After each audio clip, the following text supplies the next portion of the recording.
దుర్గాష్టమి రోజు ఇంకొక విశేషమైనటువంటి కైంకర్యాన్ని శ్రీపీఠంలో చేస్తారు. దుర్గాష్టమి రోజు జరిగేటటువంటి తంతు కైంకర్యం కూడా అద్భుతం, పరమాద్భుతం, మహా అద్భుతం. అది ఏమిటి అనగా సెప్టెంబర్ 30వ తారీఖు మంగళవారం.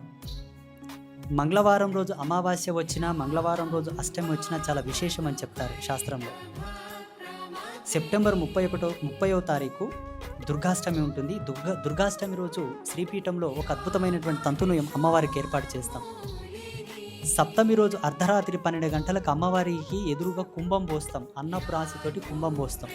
అలా కుంభం పోసి అమ్మవారిని ప్రేరేపించి, అమ్మవారిని పరవశింపజేసి, అమ్మవారిని ఆదేశించంటే ఆర్డర్ కాదు, ప్రేమతో ఆదేశించి, అమ్మ రేపు తెల్లవారితే అష్టమి, మహాదుర్గాష్టమి. సంవత్సరానికి 3 అష్టములు ప్రధానం. ఆ 3 అష్టములలో దుర్గాష్టమి చాలా శక్తివంతం.